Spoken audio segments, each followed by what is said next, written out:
Hello मेरे प्यारे बच्चों, कैसे हाल चाल हैं। आई होप कि आप सब बहुत बढ़िया होंगे, एंजॉय कर रहे होंगे, चिल कर रहे होंगे। मैं आपका ट्यूटर, आपका शिक्षक मोहित, और मैं आपके लिए लेकर के आया हूं क्लास 9th में बायोलॉजी मैं आपको पढ़ाऊंगा।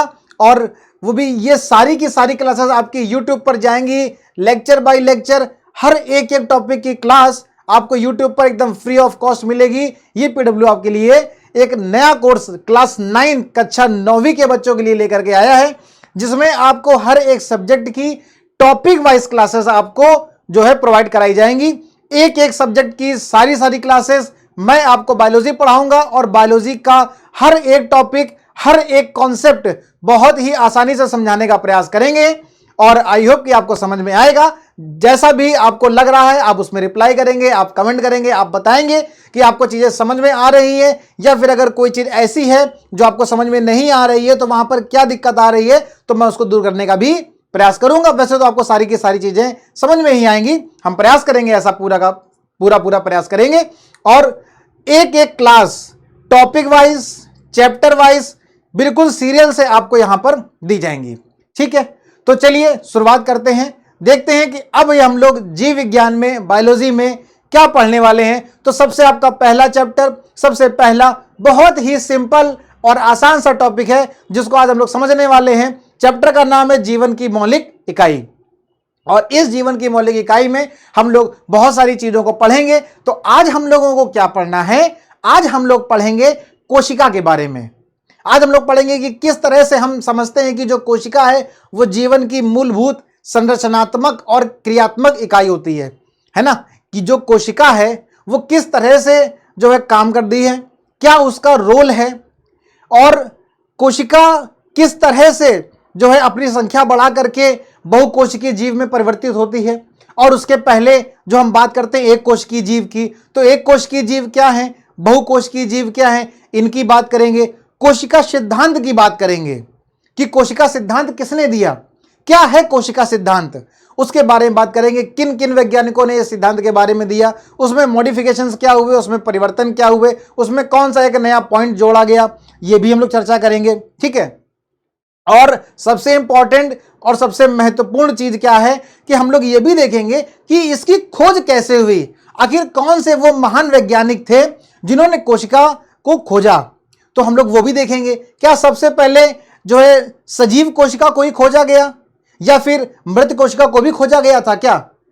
तो क्या है ये सब जितनी भी डायनेमिक चीजें हैं, ये सारी की सारी चीजें हम लोग एक एक करके आज पढ़ेंगे। तो आज हम लोग अपने कोर्स में क्या पढ़ने वाले हैं? तो आज हम लोग देखने वाले हैं कि सजीव, लिविंग, जो सजीव हैं वो किससे बने होते हैं, आज हम लोग ये देखेंगे।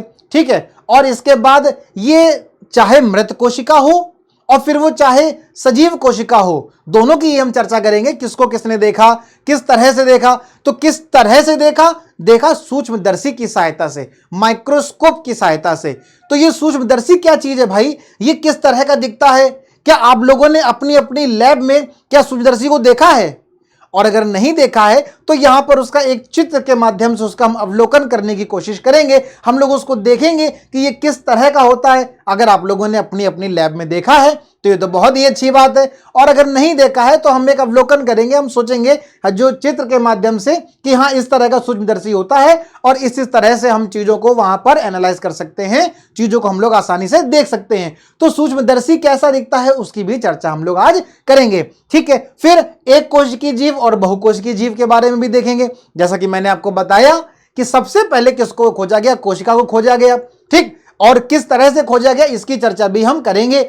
और फिर किस तरह से सबसे पहले एक कोशिकीय जीव और फिर एक कोशिकीय जीव के बाद फिर बहुकोशिकीय जीवों का निर्माण हुआ, तो इसकी चर्चा भी हम आज के ही अपने इस क्लास में करने वाले हैं। और आज का जो हमारा लास्ट टॉपिक रहेगा, जो आखिरी वाला 4th नंबर का, चौथे नंबर का जो टॉपिक रहेगा, वो रहेगा कोशिका सिद्धांत। कि इस कोशिका जिसके हम लोग बारे में पढ़ रहे हैं, जिसके बारे में हम लोग देख रहे हैं, हम लोगों को पढ़ना है, चीजों को समझना है, इसका क्या सिद्धांत भी है क्या, और अगर है तो किसने दिया था, और अगर दिया भी था तो उस सिद्धांत में क्या कहा था, इन्होंने किस चीज के बारे में बताया था।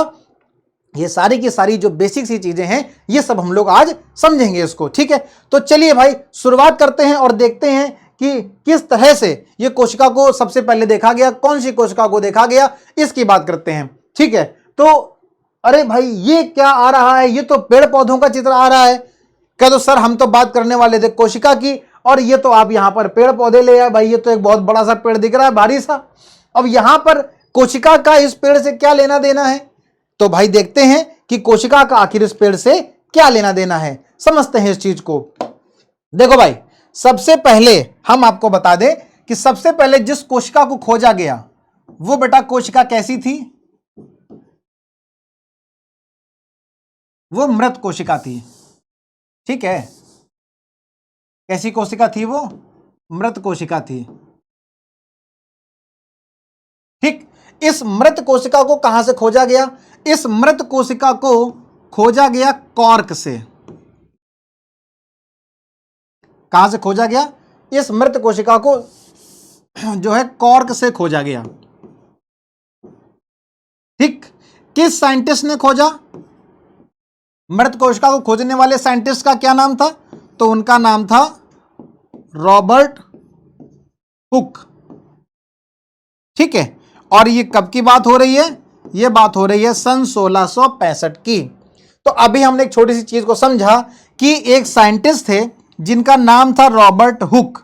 तो रॉबर्ट हुक नामक साइंटिस्ट ने सन 1665 में कॉर्क के माध्यम से, किसके माध्यम से, कॉर्क के माध्यम से मृत कोशिका को खोजा। ठीक है, अब एक आपके मन में सवाल आ रहा होगा कि सर ये कॉर्क क्या चीज है। जी हां, तो कॉर्क को बताने के लिए ही हम ये डायग्राम लेकर के आए हैं। इस चित्र में आप देख पा रहे होंगे कि ये जो आपका पेड़ का भाग दिख रहा है, ये तो देखो एकदम बढ़िया सा साफ सुथरा और एकदम नीट एंड क्लीन बढ़िया सा दिख रहा है। ठीक है, तो इसको तो देखते हैं। चलो, अभी ये पार्ट आपको कैसा दिख रहा है, ये आपको बहुत ही कठोर भाग दिख रहा है पेड़ का ना। कैसा, देखो ये बढ़िया गोरा सा दिख रहा है, ये थोड़ा सा काला काला सा दिख रहा है। अक्सर आपने पेड़ पौधों को इस रूप में देखा होगा, ये डार्क सा, ये काला सा भाग आप लोगों ने देखा होगा, ये पेड़ की एक मोटी सी छाल होती है। ठीक है, अगर आप लोग पेड़ में कभी चढ़े हो, कभी चढ़े हैं क्या पेड़ पे, अगर आप लोग कभी पेड़ में चढ़े होंगे या नहीं भी चढ़े होंगे तो टेंशन लेने की जरूरत नहीं है। आप लोगों ने बहुत सारे पेड़ ऐसे देखे होंगे जो मोटे मोटे से होते हैं, जैसे बरगद का ही पेड़ है या और भी बहुत सारे, नीम का पेड़ है। नीम का पेड़ तो आप लोगों ने हर जगह देखा होगा ना। तो नीम के पेड़ में आप लोगों ने देखा होगा कि इस तरह से मोटी मोटी सी एक छाल होती है जो एकदम काले कलर की, या फिर हम लोग उसको भूरे कलर की भी कह सकते हैं। ठीक है ना, डार्क भूरे कलर की जो है कह सकते हैं, भूरे रंग की। तो ये जो भूरे रंग की छाल है ना, इसी को बेटा क्या कहते हैं, इसको कॉर्क कहते हैं। क्या कहते हैं, ये जो भूरे रंग के पेड़ पौधों में ये जो छाल पाई जाती है, इसको हम लोग क्या कहते हैं, कॉर्क कहते हैं। और हां, आप सही समझ पा रहे हैं, इसी कॉर्क से, इसी पेड़ की छाल से जिसको हम कॉर्क कहते हैं, इससे रॉबर्ट हुक नामक साइंटिस्ट ने 1665 में मृत कोशिका को खोजा। किसको खोजा, मृत कोशिका को खोजा। और मैं आपको बता दूं कि इन्होंने कह दो सर हम भी तो खोज सकते थे, ये हमको नीम का पेड़ दिख रहा है और यहां पर ऐसे काली सी जो है ये छाल है, और मैंने उसको देखा और मैंने देखा ये यही यही यही कोशिका है। क्या ऐसे देख लिया था, नहीं, एक जो इंस्ट्रूमेंट लिया, एक जो है मशीन, जिसको हम लोग क्या कहते हैं, माइक्रोस्कोप कहते हैं, सूक्ष्मदर्शी कहते हैं। क्या कहते हैं, सूक्ष्मदर्शी कहते हैं। तो इन्होंने सूक्ष्मदर्शी की मदद ली थी। ठीक है ना, अब सूक्ष्मदर्शी के माध्यम से किस तरह से इन्होंने खोजा, तो हम देखेंगे कि सूक्ष्मदर्शी में ऐसी क्या क्वालिटी है, ऐसी क्या खास बात है कि हम उसमें चीजों को इस तरह से खोज लेते हैं। ठीक है ना, तो हम उसकी भी बात करेंगे। ठीक है, तो सूक्ष्मदर्शी की सहायता से इन्होंने खोजा, और ये सूक्ष्मदर्शी इन्होंने खुद बनाया था। इतने टैलेंटेड थे भाई साहब ये कि ये सूक्ष्मदर्शी इन्होंने खुद बनाया था। तो हम यहां पर एक शब्द को और लिखेंगे, स्वनिर्मित। क्या लिखेंगे, स्वनिर्मित।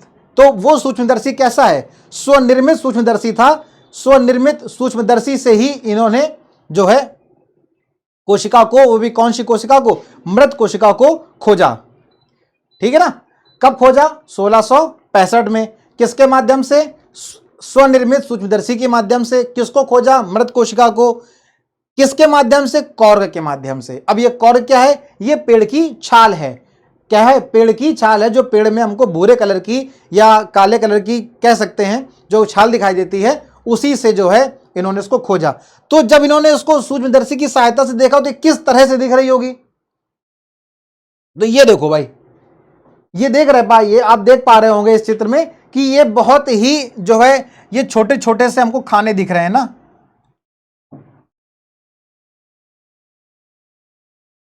देखो ये किस तरह से हमको ये छोटे छोटे से यहां पर ये दिख रहे हैं ना। ये जब आप सूक्ष्मदर्शी के माध्यम से आप उस कॉर्क को या उस पेड़ की छाल को आप देखेंगे तो इस तरह के आकार आपको दिखेंगे कि ये छोटे छोटे से गोल आकार के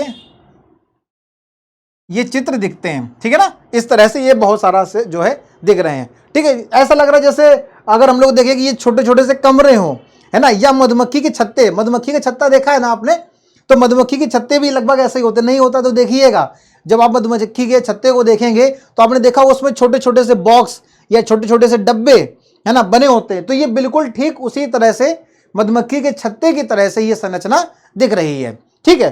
तो मधुमक्खी की तरह से दिखने वाली ये जो संरचना है इसको जो है क्या नाम दिया, रॉबर्ट हुक साहब ने कोशिका नाम दिया, ठीक है।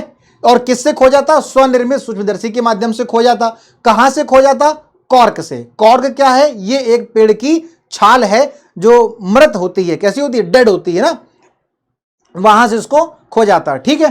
तो यही सब यहां पर लिखा हुआ है कि जो कॉर्क है वो क्या है, एक पदार्थ होता है, क्या होता है, एक पदार्थ होता है जो कि वृक्ष की छाल से प्राप्त होता है। सन 1665 में रॉबर्ट हुक नामक महान साइंटिस्ट ने, महान वैज्ञानिक ने स्वनिर्मित सूक्ष्मदर्शी के माध्यम से इस संरचना को देखा और इस संरचना को देखने के बाद इन्होंने क्या नाम दिया, कोशिका, इंग्लिश में कहते हैं सेल, ठीक है। अब इन्होंने कोशिका नाम ही क्यों दिया, क्या ये कोई और नाम नहीं दे सकते थे। तो देखो कोशिका जो है वो एक लैटिन शब्द है। कौन सा शब्द है, एक लैटिन शब्द है। और इस लैटिन शब्द का जिसको कोशिका कहते हैं, इसका हिंदी में रूपांतरण क्या होता है, बोलते छोटे कमरे, है ना। कोशिका एक लैटिन शब्द है जिसका मतलब होता है छोटे छोटे कमरे। तो ये मधुमक्खी के आकार की दिखने वाली संरचना ये हमको एक छोटे छोटे बॉक्स, छोटे छोटे कमरे के रूप में भी दिख रही है। इसीलिए रॉबर्ट हुक साइंटिस्ट जी ने, वैज्ञानिक ने जो इसका क्या नाम दे दिया, कोशिका नाम दे दिया, ठीक है। तो कोशिका एक लैटिन शब्द है जिसका अर्थ होता है छोटा सा कमरा। तो उनको लगा कि ये छोटे छोटे से कमरे हैं तो इसको हम लोग क्या कह सकते हैं, लैटिन भाषा में इसको कोशिका या सेल कह सकते हैं, ठीक है। अच्छा, कॉर्क की पतली सी काट का अवलोकन करने पर रॉबर्ट हुक ने पाया कि इनमें अनेक छोटे छोटे प्रकोष्ठ हैं, जैसा कि हमने आपको बताया, जिसकी संरचना मधुमक्खी के छत्ते जैसी प्रतीत होती है, ठीक है। तो ये आप हमेशा याद रखेंगे कि कोशिका जिसके बारे में आप पढ़ रहे हैं, सबसे पहले जिस कोशिका को खोजा गया वो कैसी थी, मृत कोशिका थी, डेड, ठीक है, निर्जीव। कैसी थी वो, मृत कोशिका थी, जिसको कॉर्क से, जो कि एक पेड़ की छाल है, वहां से सन 1665 में रॉबर्ट हुक नामक वैज्ञानिक ने इसको स्वनिर्मित सूक्ष्मदर्शी के माध्यम से खोजा, ठीक है। चलिए आगे शुरू करते हैं। तो अब यहां पे एक क्रियाकलाप है। इस क्रियाकलाप में आप क्या देखेंगे, इसमें आप देखेंगे ये एक आपकी बुक में एनसीईआरटी में जो है एक ये क्रियाकलाप दिया हुआ है। इस क्रियाकलाप में क्या बताया गया है कि प्याज देखा है ना आप लोगों ने, उस प्याज को जब आप छीलते हैं तो उसमें कितनी सारी, बहुत सारी परतें होती है ना, बहुत सारी परतों से मिलकर के एक छोटी सी प्याज होती है। जब आप उसको छीलेंगे, है ना, आप लोगों ने अगर छीला होगा तो उसमें ध्यान दिया होगा, और नहीं तो अब ध्यान दीजिएगा, ठीक है ना। ये क्रियाकलाप आपके करने के लिए है, लेकिन देख लीजिएगा कि मम्मी आपको मारे नहीं, पता चले लो एक प्याज का नुकसान कर दिया, तो उसको छुप करके आराम से देखिएगा। जब आप प्याज को छील लेंगे, बहुत पतली सी एक संरचना, एक झिल्ली के आकार की बहुत पतली सी संरचना आपको वहां पर दिखेगी, ठीक है। उस पतली सी संरचना को लेकर के, अब सूक्ष्मदर्शी तो आपके पास है नहीं, तो आप सिर्फ ये देखिएगा कि प्याज में वो पतली सी झिल्ली होती है कि नहीं होती है, ठीक है। उसको लेकर के क्या किया गया, उसको सूक्ष्मदर्शी में, माइक्रोस्कोप में वहां पर रखा गया, ठीक। और वहां पर रखने से पहले वहां पर ऐसे नहीं रख दिया कि मतलब जो है छिलका निकाला प्याज को, बस ले गया उसको जो है सूक्ष्मदर्शी में जाकर के रख दिया और उसको बढ़िया लेंस से उसको देख रहे हैं जूम करके कि यार ये क्या दिख रहा है, अच्छा ये तो बहुत बड़ी दिख रही है, बहुत घनी दिख रही है। ऐसे नहीं करते हैं, उसकी एक पूरी की पूरी प्रक्रिया होती है। एक पतली सी जो है कांच की एक जो है स्लाइड होती है, ठीक है। उस स्लाइड में ऐसे मान लो, जैसे ऐसे है ना, जैसे ये मेरा फोन है मान लो, तो ये तो काफी मोटा है, लेकिन ये मान लो कि एक कांच की स्लाइड है, ठीक है ना। ऐसी थोड़ी सी, इतनी चौड़ी नहीं होती जितना कि फोन है, वो छोटी सी होती है, क्योंकि उसको तो सूक्ष्मदर्शी में रखना है ना। तो ऐसी मतलब कांच की स्लाइड है। अब आपने उस पर जो है पिन से, मतलब जो ऐसे वी शेप में पिन होती है, ठीक है, उस वी शेप की पिन से आपने उसको प्याज की झिल्ली को निकाला और निकाल करके आराम से इसके ऊपर रख दिया। ठीक है, अभी इसके ऊपर रख दिया। अभी रखने के बाद इसमें आप एक कलर डालेंगे। ठीक है, एक कलर डालेंगे जिसको हम लोग सेफ्रानिन बोलते हैं। उस कलर को डालेंगे तो वो क्या करेगा कि उसके अंदर की जो बहुत छोटी छोटी संरचनाएं हैं, सूक्ष्म संरचनाएं हैं, जो आपको इन आंखों से नहीं दिख पा रही है, उसके लिए लेंस की जरूरत पड़ेगी। तो आपने जैसे ही वो कलर, वो सेफ्रानिन इसमें डाला, ठीक, और डालने के बाद एक पतली सी जो है कांच की होती है, बहुत पतली सी जो है पर जैसी होती है, उसको आप इसके ऊपर आराम से पिन की सहायता से रख देंगे। ठीक है ना। आपने ये एक कांच की स्लाइड को लिया, ठीक है, और एक पिन की सहायता से वो प्याज की झिल्ली को निकाला और निकाल करके आराम से उसको यहां पर रख दिया। ठीक है, रखने के बाद आप एक कांच की छोटी सी जो कवर स्लिप लाए, कवर स्लिप कहते हैं उसको, कवर का मतलब उसको ढक देना। ठीक है, और स्लिप के तो कवर स्लिप लाए, मतलब बहुत छोटी सी है, और ला करके उसको आराम से यहां पर ऐसे रखा। और उसको जब ऐसे रखेंगे ना, तो मतलब एक ऐसे पिन के माध्यम से, मतलब उसको पकड़ लेंगे ऐसे यहां पर और टिका के धीरे से एकदम आराम से उसमें छोड़ देंगे। अब कहते इतना सर आराम से क्यों रख रहे हो? बहुत सिंपल है, आजकल तो सभी के पास स्मार्टफोन है ना। तो आप लोगों ने देखा होगा कि जब इस फोन में कवर लगाते हैं, ये जो स्क्रीन गार्ड लगाते हैं, कैसे लगाते हैं, अभी आपको समझ में आएगा ये। ठीक है, देखो जब इसमें स्क्रीन गार्ड लगाते हैं तो कैसे लगाते हैं कि इसको बढ़िया से एकदम क्लीन कर लिया, भाई साफ तो करो वही ना, तो स्लाइड को भी बढ़िया साफ कर लिया। अब कवर स्लिप हम लोग लगा रहे हैं, मतलब फोन का स्क्रीन गार्ड लगा रहे हैं, और आप इसमें क्या लगा रहे हैं, कवर स्लिप लगा रहे हैं। तो कैसे लगाते हैं उसको, बढ़िया यहां पर आराम से रख करके और फिर धीरे से एकदम ऐसे लाते हैं, और फिर उसको फटाक से धीरे से ऐसे रखते हैं कि उसके अंदर कोई पानी का बुलबुला या हवा का बुलबुला उसके अंदर ना आ जाए। भैया जब फोन में स्क्रीन गार्ड लगाएंगे और उसके अंदर अगर हवा के बुलबुले चले गए तो थोड़ा सा देखने में खराब लगता है ना, तो उसको कितनी सावधानी से रखते हैं। ठीक उसी प्रकार से इस कवर स्लिप को भी, इसमें जो है कांच की जो हम लोग स्लाइड लेते हैं उसमें कवर स्लिप को बिल्कुल ऐसे ही रखते हैं और यहां किनारे में पिन लगा देते हैं, तो उसको एकदम ऐसे आसानी से उसमें ढक जाए। रीजन, कारण क्या है कि उस स्लाइड में हवा के, वायु के बुलबुले ना जा पाए, जिससे कि आप उसको आसानी से सूक्ष्मदर्शी में रख करके आपको जो भी आप देखना चाहते हैं वो उसको आप आसानी से देख सके, आपका जो रिजल्ट है वो आपको प्राप्त हो जाए। ठीक है ना। तो ये सारी की सारी प्रक्रिया है जो कि हमको क्रियाकलाप में पढ़नी भी है, और अगर सूक्ष्मदर्शी आपको आसानी से मिल जाता है, माइक्रोस्कोप, तो आप इस प्रक्रिया को कर भी सकते हैं। ठीक है, तो देखते हैं कि प्याज का एक छोटा सा टुकड़ा ले लो। ये सारे काम मम्मी से बच के करने हैं, मम्मी मारे ना। ठीक है, तो प्याज का एक छोटा सा टुकड़ा आपने ले लिया, उसको चिमटी की सहायता, घर में चिमटा देखा है ना, लेकिन वो बहुत बड़ा होता है, उस चिमटे से नहीं करना है, वो तो फिर पूरी की पूरी प्याज ही बेकार हो जानी है। एक छोटी सी जो पूरा का पूरा जो किट आती है ये सब एक्सपेरिमेंट करने की, उसको एक्सपेरिमेंट किट कहते हैं, है ना। उसमें जैसे चिमटा होता है ना, बिल्कुल उसी आकार की लेकिन बहुत छोटी सी चिमटी होती है। ठीक है ना, तो उस चिमटी की सहायता से हम प्याज की भीतरी सतह की ओर झिल्ली जो बहुत पतली सी है, आप उसको देखेंगे, उसको क्या करें, निकाल लेंगे, उसको उतार लेंगे, उसको निकाल लेंगे। ठीक, अब इस झिल्ली को तुरंत पानी वाले वाच ग्लास में रख दो जिससे कि वो सूख ना जाए। ठीक, और इससे झिल्ली मुड़ने अथवा सूखने से बच जाएगी। ठीक है ना, आपने उसको तुरंत कहां रख दिया, पानी वाले गिलास में, या जहां पर पानी हो। एक छोटी सी प्लेट होती है, मतलब बहुत छोटी सी होती है कांच की, हमने बताया ना, वो पूरी एक्सपेरिमेंट किट आती है, उसमें ये सारी चीजें मिलती हैं। तो बहुत छोटी सी जो है कांच की ही प्लेट होती है, उसमें थोड़ा सा पानी डाल करके 3-4 बूंद, और फिर उसी में आपने झिल्ली को रख दिया। क्यों, सूखे ना, या सूख गई या फिर मुड़े ना, तो पानी में आराम से तैरती रहेगी ना, बहुत पतली सी है और छोटी सी तो लेनी है हमें। फिर क्या करेंगे, फिर हम लेंगे कांच की एक स्लाइड। ठीक, और कांच की स्लाइड लेकर के इस पर पानी की एक बूंद, ज्यादा नहीं पानी से उसको धुल दो, सिर्फ एक बूंद पानी से डालना है। और पानी में डालने के बाद अब ये जो वाच ग्लास में हमने जो झिल्ली रखी थी, अब उस वाच ग्लास में रखी हुई झिल्ली के टुकड़े को इस स्लाइड पर रख दो। ठीक, अभी समझ में आ रहा है ना, क्या किया, कुछ नहीं किया भाई, प्याज लिया और चिमटी के माध्यम से पतली सी झिल्ली को निकाल लिया, और निकालने के बाद उसको हमने एक वाच ग्लास में या एक ऐसे हमने बर्तन में रख दिया कि जिसमें वो झिल्ली, वहां पर पानी हो थोड़ा सा, उस पानी में हमने उसको रख दिया जिससे वो सूखे ना, ठीक है, या फिर मुड़े ना। और फिर उसके बाद हमने कांच की स्लाइड ले ली, ठीक है ना, ऐसे जैसे कांच की स्लाइड ले ली, और कांच की स्लाइड में फिर हमने उसको आसानी से छोटे से टुकड़े को स्लाइड पर रख दिया। ठीक, अब रखने के बाद क्या करेंगे, दूसरा काम हो गया ना। रखने के बाद क्या करें, आपको लगाएंगे कवर स्लिप, जिससे कि वो सूखे भी ना और आराम से उसको ऐसे रखें कि वायु के हवा के बुलबुले उसमें ना बने। ठीक है, तो अभी क्या करेंगे, इस पर एक बूंद सेफ्रामाइन की डाल दो। सेफ्रामाइन क्या करेगा, सेफ्रामाइन उसको रंग प्रदान करेगा। कैसा, गाढ़ा रंग। ठीक है, गाढ़ा, अरे भाई, गाढ़ा लाल रंग।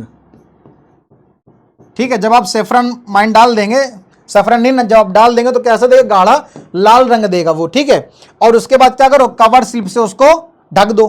ठीक, और जब आप उसको कवर स्लिप से ढक देंगे तो कवर स्लिप को सुई की सहायता से इस प्रकार रखें कि उसमें बेटा वायु के बुलबुले ना आने पाए। ठीक है, इतनी आसानी से, जैसे कि फोन में स्क्रीन गार्ड को लगा रहे हैं वैसे उसको रखेंगे। ठीक है, हमने प्याज की झिल्ली की अस्थायी स्लाइड बनाई है। अब इसे पहले कम शक्ति वाले तथा उसके बाद उच्च शक्ति वाले संयुक्त सूक्ष्मदर्शी से देखते हैं। ठीक है ना, सूक्ष्मदर्शी में दो तरह के लेंस होते हैं। एक कम सूक्ष्मदर्शी का होता है 10x का 10x, और एक उच्च सूक्ष्मदर्शी जिसको 40x 40x का। ठीक है ना, 10x का होगा मतलब 10 गुना ज्यादा जूम करके दिखाएगा है, और जो उच्च शक्ति का है वो कैसा होगा, 40x का होगा, मतलब 40 गुना ज्यादा आपको जूम करके दिखाएगा। जो आप उसको आसानी से ऐसे देख रहे हैं, जब उसको सूक्ष्मदर्शी में रख देंगे और जब कम शक्ति वाले लेंस से देखेंगे तब वो उस चित्र को या जो भी आपने उसमें रखा है उसको 10 गुना ज्यादा जूम करेगा, और फिर आप उसी को रखो उच्च शक्ति वाले में तो वो 40 गुना ज्यादा जूम करके, फोटो खींचते तो उसमें जूम करते हैं उसको बहुत एकदम पास, कोई बहुत दूर खड़ा है और जब फोटो खींचे तो क्या करते हैं, जूम करते हैं ना, फोटो खींच रहे होते हैं तो जूम करते तो बहुत दूर खड़ा व्यक्ति भी एकदम पास दिखाई देता है। ठीक उसी प्रकार से जो स्लाइड में जो आपने झिल्ली ली है, जिस चीज को आप देखने का प्रयास कर रहे हैं, आपको आंखों से नहीं दिख पा रही है, उसको अपने स्लाइड में सूक्ष्मदर्शी में रखा और उसको 40 गुना ज्यादा फिर उसमें जूम किया। अभी हम देखेंगे सूक्ष्मदर्शी की संरचना, किस तरह से सूक्ष्मदर्शी होता है और कैसे जूम करते हैं, सब मैं आपको वन बाय वन करके एक एक करके सारी चीजें बताऊंगा। तो 40 गुना ज्यादा जब आप उसको जूम करके देखेंगे तो आपको बहुत ही मतलब एक अजीब तरह की या एक नई तरह की जो आपने नहीं देखी है उस तरह की संरचना आपको दिखाई देगी। ठीक है, तो ऐसा जो है जब हम करेंगे तो आपको एक नई तरह की संरचना दिखाई देगी, और वो संरचना लगभग किस तरह से आपको दिखाई देगी, तो आइए देखते हैं कि ये संरचनाएं क्या हैं। तो जब आप उसको जूम करके देखेंगे तो आपको कुछ इस तरह की संरचनाएं दिखाई देंगी, ऐसे, फिर ये। ठीक है,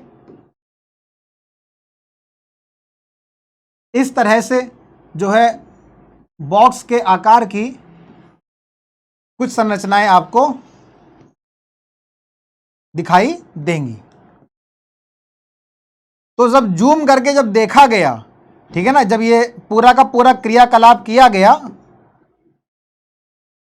और उसको कम शक्ति वाले फिर उच्च शक्ति वाले सूक्ष्मदर्शी के माध्यम से जूम करके देखा गया, तो बेटा ये कुछ इस तरह से हम कह सकते हैं कि एक डब्बे के आकार की या मधुमक्खी के छत्ते के आकार की ही कुछ संरचना हमको यहां पर दिखाई दे रही है, या एक बॉक्स के आकार की, एक डब्बे के आकार की संरचना हमको यहां पर दिखाई दे रही है। कुछ छोटे हैं और कुछ बड़े हैं। ठीक है, इन संरचनाओं को बेटा क्या कहा गया, इन संरचनाओं को कहा गया कोशिका। तो ये क्रियाकलाप हम लोग किस लिए कर रहे हैं, कोशिका को देखने के लिए। ठीक है, तो अगर आपके पास सूक्ष्मदर्शी है, मतलब स्कूल में, विद्यालय में, जहां पर भी सूक्ष्मदर्शी अगर उपलब्ध हो जाता है आपको आसानी से, तो आप इस क्रियाकलाप को, इस एक्सपेरिमेंट को आप करने की कोशिश करेंगे और आपको ये चीजें आई होप दिखाई देंगी। जिस तरह से हमने आपको बताया है कि आसानी से एक छोटी सी चिमटी के माध्यम से उसकी पतली सी झिल्ली को लिया, फिर उसको जो है किसी ऐसे बर्तन में रख दिया जहां पर थोड़ा सा पानी हो, फिर उसके बाद हमने स्लाइड लिया, स्लाइड में उसी झिल्ली को उठाया और स्लाइड में रख दिया, फिर एक कलर का इस्तेमाल किया जिसका नाम सेफ्रानिन है, उसको हम लोगों ने डाला, थोड़ा सा एक बूंद डालते, बहुत जरा सा डाला, और उसके बाद तुरंत उसको हमने कवर स्लिप से ढक दिया, और कवर स्लिप से ढक दिया। अब उसके बाद हम लोग उसको सूक्ष्मदर्शी में आराम से देख पाएंगे, और जब हम लोग उसको जो है पहले कम क्षमता वाले फिर ज्यादा क्षमता वाले लेंस से देखेंगे तो हमें इस तरह की कोशिकाएं दिखाई देंगी, जिनका नाम क्या है, कोशिका है। और इस कोशिका के अंदर इस कोशिका के अंदर ये आपको देखो, ये हर कोशिका में ये डार्क कलर का बिंदु दिखाई दे रहा होगा, है ना। ये जो डार्क कलर का बिंदु है ना, इसको बेटा क्या कहते हैं, इसको केंद्रक कहते हैं। क्या कहते हैं, केंद्रक कहते हैं। इस केंद्रक की चर्चा भी हम लोग विस्तार से करेंगे, बहुत विस्तार से इस केंद्रक के बारे में हम लोग अभी आगे आने वाले लेक्चर में पढ़ेंगे, ठीक है।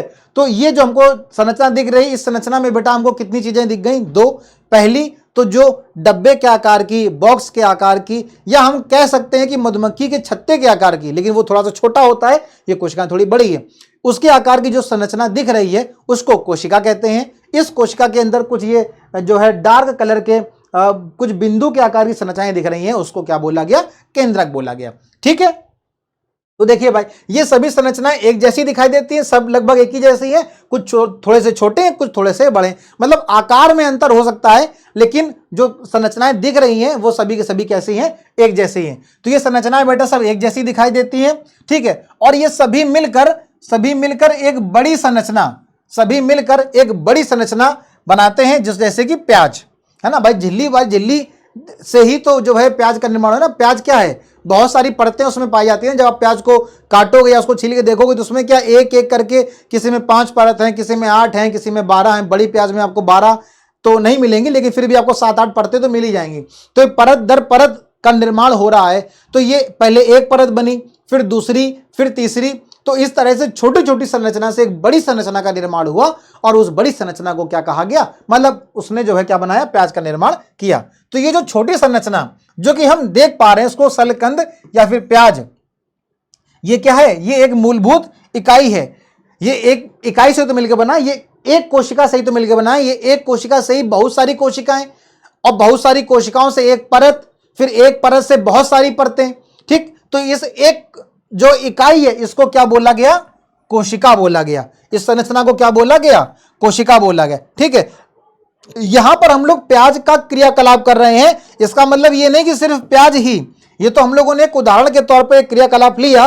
ना केवल प्याज, बल्कि जितने भी जीव जंतु हैं, जितने भी हम हैं, आप हैं, और हम आप तो मान लो एक वेल डेवलप्ड, पूरे अच्छे तरह से विकसित, और इसके अलावा ना जाने ऐसे छोटे मोटे कितने ही जीव जंतु हैं। हर एक जीव जंतु जिनको आप देख पा रहे हैं, नहीं भी देख पा रहे हैं, वो सब के सब कोशिका से मिलकर के बने होते हैं, ठीक है। आगे चल करके हम लोग इसको बहुत अच्छे से समझ पाएंगे कि जितनी भी चीजें जो कि सजीव हैं, मैं निर्जीव चीजों की बात नहीं कर रहा हूं, ठीक है ना। हम किसकी बात कर, हमारा टॉपिक क्या था, सजीव। सजीव किससे बने होते हैं, तो बेटा सजीव सिर्फ और सिर्फ किससे बने हैं, कोशिका से बने होते हैं। हाँ, ये हो सकता है कि वो एक कोशिकीय जीव हो सकते हैं, या फिर वो बहुकोशिकीय जीव हो सकते हैं। बहुकोशिकीय जीव में भी जो है कोशिका के आधार पर जो है संरचना का परिवर्तन आपको मिलेगा। बहुत सारे अलग अलग तरह के छोटे छोटे जीव जंतु आपको मिलेंगे, ठीक है। सबकी संरचना में अंतर है, लेकिन सबकी संरचना की जो मूलभूत इकाई है वो क्या है, कोशिका है, ठीक। तो प्याज का तो हमने एक उदाहरण लिया है। न केवल प्याज, बल्कि जितने भी जीव जंतु हैं वो सब के सब किससे बने होते हैं बेटा, कोशिकाओं से बने होते हैं। आई होप कि आपको ये बात समझ में आ रही होगी, ठीक है। चलिए अभी देखते हैं ये क्या है बेटा, ये एक सूक्ष्मदर्शी है, ठीक है। क्या है ये, सूक्ष्मदर्शी है। हमको लग रहा है कि ये बहुत ही ज्यादा लाइट कलर का हो गया है, हो सकता है आपको देखने में दिक्कत हो रही हो, ठीक है। अगर आपको देखने में दिक्कत हो रही है तो आप जरूर हमें कमेंट करके बताइएगा, तो अगली बार से जो हम चित्र लेकर के आएंगे वो थोड़ा सा डार्क कलर का, थोड़ा सा ऐसा कलर, मतलब क्योंकि मुझे लग रहा है कि ये जो है थोड़ा सा आपको लाइट दिख रहा होगा, हो सकता है क्लियर ना दिख रहा हो। अगर नहीं क्लियर दिख रहा है तो आप सभी बहुत होशियार हैं, गूगल पे जाकर के सूक्ष्मदर्शी का चित्र डाउनलोड कर लेंगे, या उसको आप उसमें देख लेंगे। यहां पर मैं जो चीजों को समझा रहा हूं वो आप चीजों को समझ लेंगे, ठीक है। तो ये बेटा सूक्ष्मदर्शी है, ठीक है। ये सूक्ष्मदर्शी का जो सबसे ऊपरी वाला हिस्सा है, मैं यहां पर इसको बनाने की भी कोशिश करूंगा जिससे आप लोग एक ओवरऑल व्यू देख पाए उसका। ये सूक्ष्मदर्शी का सबसे ऊपर वाला हिस्सा है, ठीक है। यहां पर एक लगा होता है लेंस, इसको हम लोग क्या कहते हैं, इसको हम लोग नेत्रिका लेंस कहते हैं। क्या कहते हैं, नेत्रिका लेंस कहते हैं। अब इसको नेत्रिका लेंस क्यों कहते हैं, क्योंकि यहीं पे हम आंखों से ऐसे जो है, जब किसी चीज को रखते हैं तो हम आंखों से यहां पर ऐसे देखते हैं। तो ये जैसे ये लगा है लेंस, और हम यहां पर ऐसे अपने नेत्रों से उसको देख रहे हैं, तो क्या बोल दिया गया इसको, नेत्रिका लेंस, क्योंकि इसको हम अपने नेत्र की, अपनी आंखों के माध्यम से देख पा रहे हैं, ठीक है। तो ये हो गया नेत्रिका लेंस। और फिर ये एक बड़ा सा ट्यूब हो गया, ये मान लो पतली सी ट्यूब थी, ये एक बड़ा सा ट्यूब हो गया, और इसके बाद फिर यहां पर कुछ इस तरह की संरचना, और फिर जो सबसे ज्यादा जरूरी है वो क्या, वो है ये बना हुआ लेंस। यहां पर बेटा लेंस लगा होता है, ठीक है। एक लेंस हमको यहां पर मिल गया, जिसको हम लोगों ने क्या बोला, नेत्रिका लेंस बोला, कि आंखों से जो हम देख पा रहे हैं चीजों को, वो लेंस यहां पर है। एक लेंस यहां पर होता है जब आप किसी भी चीज को, जैसे अभी हमने जो क्रियाकलाप किया, तो आप जब उस स्लाइड को, कांच की स्लाइड को यहां पर रखेंगे तो इस लेंस के माध्यम से ही आप उसको देख पाएंगे। तो यहां पर बेटा दो तरह के लेंस होते हैं। यहां पर कितने तरह के लेंस होते हैं, दो तरह के, ठीक है। ये जो दो तरह के लेंस हैं, तो एक जो लेंस होगा वो कैसा होगा, 40 गुना ज्यादा दिखाएगा, ठीक, और ये जो दूसरा लेंस है ये 10 गुना ज्यादा दिखाएगा। तो किसी भी चीज को देखने के लिए पहले हम 10 गुने ज्यादा वाले लेंस के माध्यम से उसको देखेंगे, और फिर वो हमको और भी बहुत अच्छे से दिख जाए तो फिर हम वहां पे 40 गुना ज्यादा वाले लेंस को ऐसे घुमा करके, जब ये लगा हुआ इसको ऐसे घुमा दोगे आप, रोटेट हो जाता है, घूम जाता है। अब इसको घुमा देंगे तो ये फिर 10 की जगह 40 वाला उस जगह पर अपने स्थान पर आ जाएगा और आप आसानी से देख पाएंगे। तो उस कांच की स्लाइड को आप रखेंगे कहां पर, यह भी तो जरूरी है। ये तो लेंस हो गया जहां पर आप देख रहे हैं, तो यहां पर एक आधार होता है, एक आधार है जिसको हम लोग मंच भी कह सकते हैं, लेकिन मंच कहना ज्यादा उचित नहीं होगा। ये इस तरह से एक बेस होता है, एक आधार होता है, इसी बेस पर हम लोग यहां पर उसको रखते हैं। यहां पर बहुत ही मतलब इसी आधार में ये छोटी छोटी सी क्लिप लगी होती हैं, छोटी छोटी सी यहां पर ऐसे क्लिप लगी होती है। उस क्लिप से हम क्या करते हैं, उस क्लिप से हम उस कांच की स्लाइड को दबा देते हैं, जिससे कि जब हम सूक्ष्मदर्शी के माध्यम से हम किसी चित्र को देखें तो जो कांच की स्लाइड हमने वहां पे लगाई है वो हिलने ना लगे। अगर वो हिल जाएगी तो फिर आप उस चित्र को आसानी से देख नहीं पाएंगे, है ना।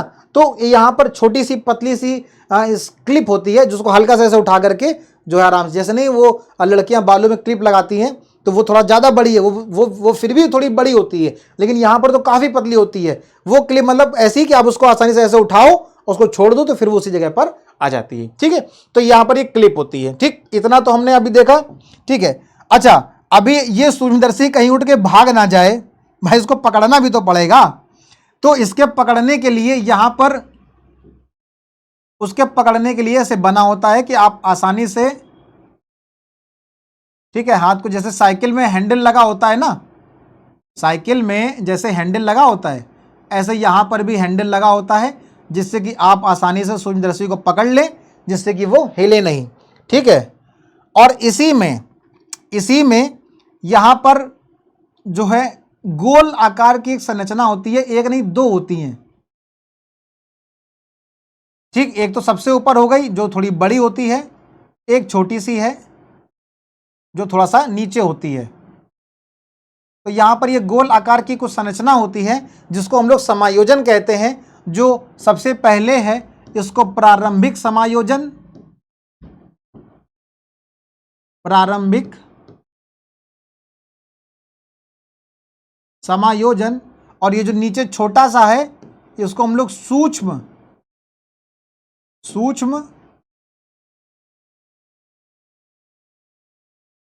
समायोजन कहते हैं, ठीक है।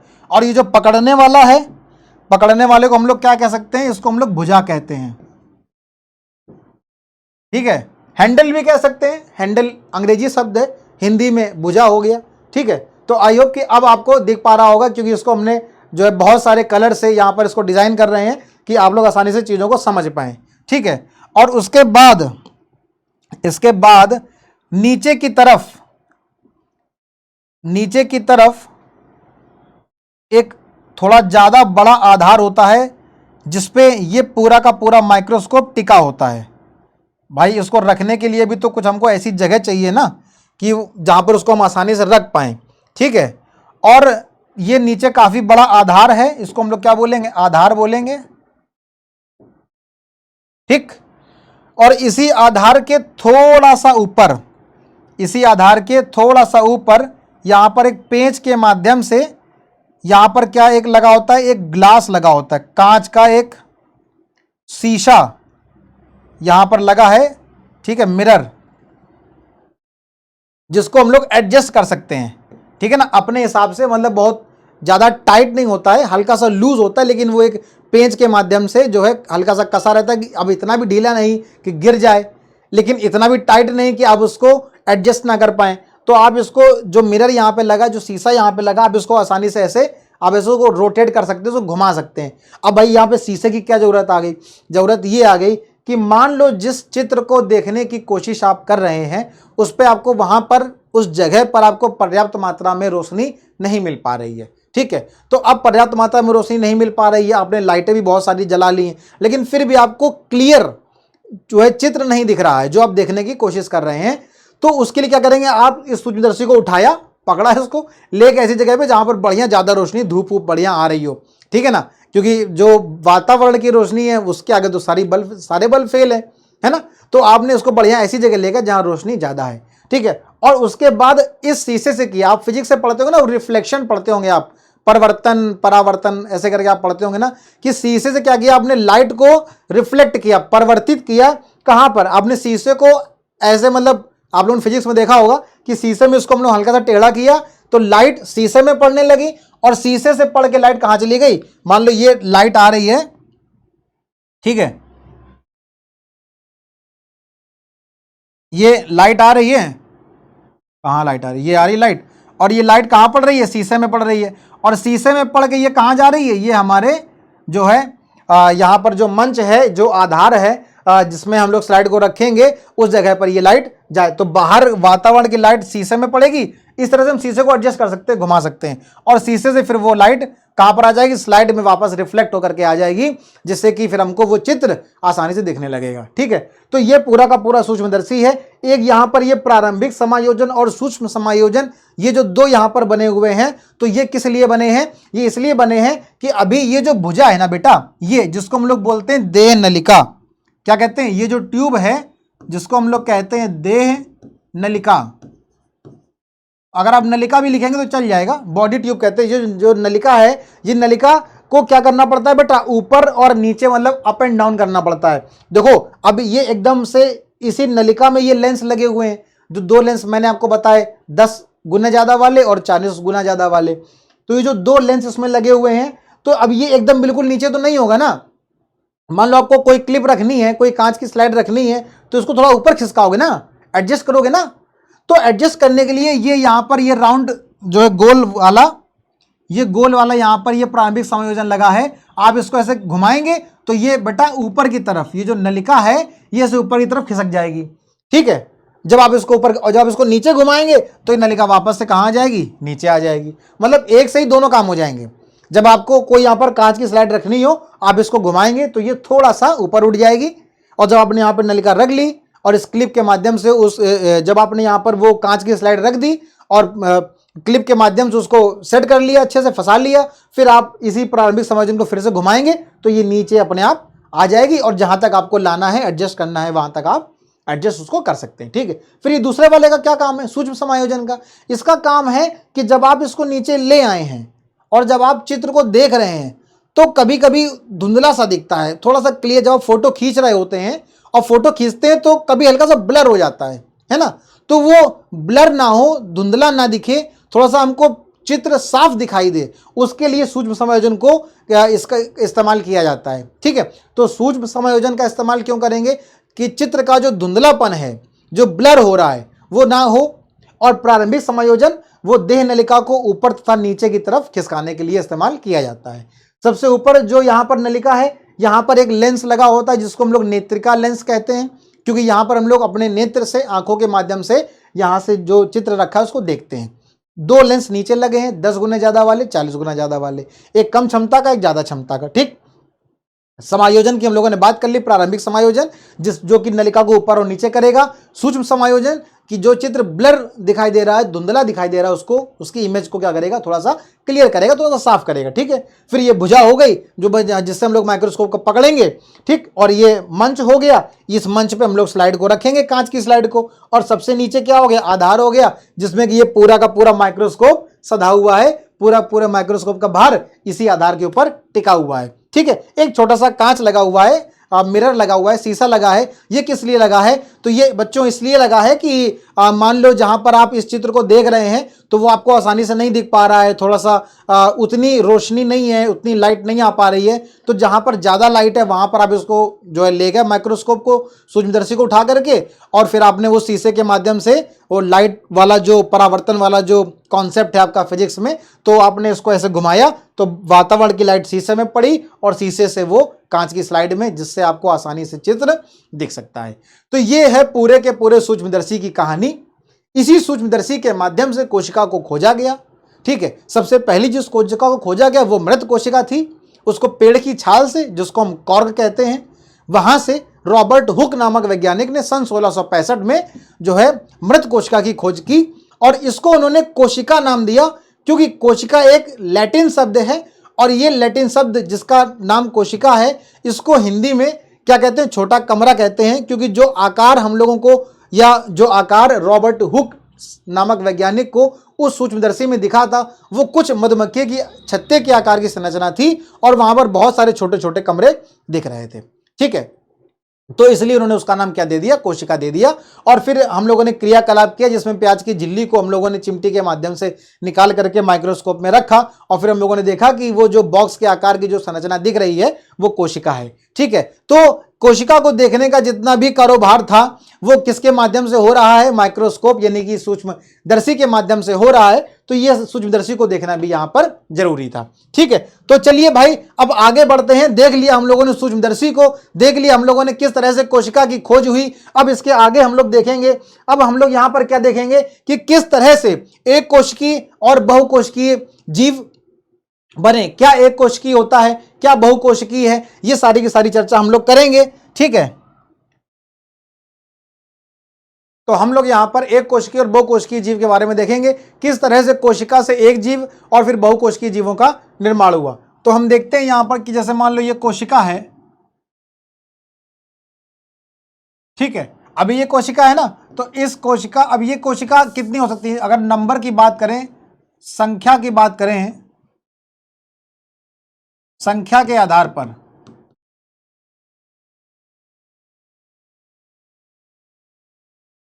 संख्या के आधार पर, ठीक है,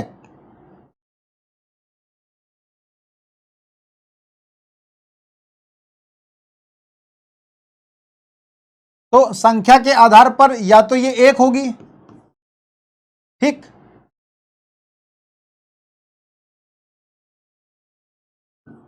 या फिर ये एक से ज्यादा।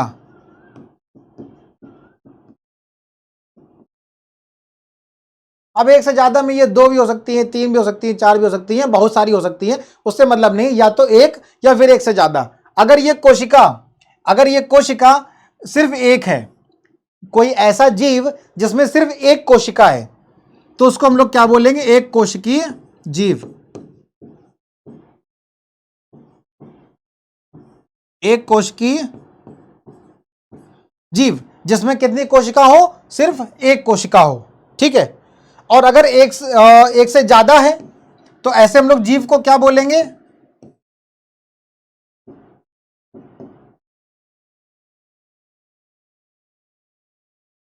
ऐसे हम लोग जीव को बोलेंगे बहुकोशिकीय जीव। ठीक है, तो जो कोशिका है, संख्या के आधार पर अगर हम लोग बात करेंगे तो संख्या के आधार पर अगर ऐसा जीव जिसमें सिर्फ एक ही कोशिका है, ऐसा होता है क्या? हाँ होता है, अभी हम लोग उदाहरण भी देखेंगे। ऐसा जीव जिसमें सिर्फ एक कोशिका है उसको हम लोग एक कोशिकीय जीव कहेंगे, और ऐसे जीव जिसमें एक से ज्यादा कोशिका है उसको हम लोग क्या कहेंगे? बहुकोशिकीय जीव कहेंगे। सिर्फ दो ही श्रेणियों में बांटा गया है, तो ज्यादा हम लोग को टेंशन लेने की जरूरत नहीं है, सिर्फ एक कोशिकीय जीव और बहुकोशिकीय जीव। ठीक, तो हम लोग ये देख लेते हैं कि भैया कौन कौन से ऐसे जीव हैं, कौन कौन से ऐसे जीव हैं जो एक कोशिकीय हैं। तो देखो भाई, जैसे कि जीवाणु एक कोशिकीय है, ठीक है ना, और अमीबा जो आप लोगों ने अक्सर सुना है एक कोशिकीय जीव है। ठीक है, पैरामीशियम, पैरामीशियम एक कोशिकीय जीव है। यूग्लिना एक कोशिकीय जीव है। ये सब कैसे हैं? ये सब एक कोशिकीय जीव हो, चाहे जीवाणु हो मतलब बैक्टीरिया, तो जीवाणु हो, अमीबा हो, पैरामीशियम हो, युगलीना हो, ये सब के सब जो छोटे छोटे से जीव हैं, ये सब के सब सिर्फ एक ही कोशिका के बने होते हैं, इसलिए इनको हम लोग एक कोशिकीय जीव कहते हैं। अमीबा की तो बात ही अलग है। अमीबा का तो जो शरीर है एक कोशिका का तो बना ही होता है, लेकिन वो भी जो फिक्स नहीं होता है, निश्चित आकार ही नहीं होता, अपना आकार ही बदलता रहता है। जीवाणुओं का, पैरामीशियम, युगलीना, इनका तो आकार भी निश्चित है कि हाँ भाई ये इस आकार के होते हैं, लेकिन अमीबा का तो आकार ही निश्चित नहीं है। एक तो शरीर भी सिंगल हड्डी मतलब एक कोशिका का है ना, पतला दुबला एकदम, और उसमें भी आकार निश्चित नहीं, किसी भी आकार का कोई भी आकार ले लेता है ना, मतलब कैसा भी आप जो है चित्र बना दो वो अमीबा हो गया। तो ये उनके लिए बहुत बढ़िया होता है जिन लोगों की आर्ट, जिन लोगों का चित्र जो है ड्राइंग बहुत अच्छी नहीं होती है, तो अगर अमीबा का चित्र बनाने को आ गया तो आप लोगों ने कैसे भी कर दिया, ऐसे ऐसे ये ऐसे ऐसे, क्या हो गया? अमीबा हो गया, क्योंकि उसका कोई जो आकार है वो कैसा नहीं होता है, फिक्स नहीं होता। ठीक है, चलो अगर हम लोग बात करेंगे बेटा बहुकोशिकीय जीव की, किसकी बात करेंगे? बहुकोशिकीय जीव की बात करेंगे, तो यहां पर हमको मिल जाएगा कवक। कवक मिल जाएंगे जिसको हम लोग फंजाई कहते हैं, ठीक है, और पेड़ पौधे मिल जाएंगे, ठीक है ना, और बेटा क्या मिल जाएंगे? और मिल जाएंगे जीव जंतु।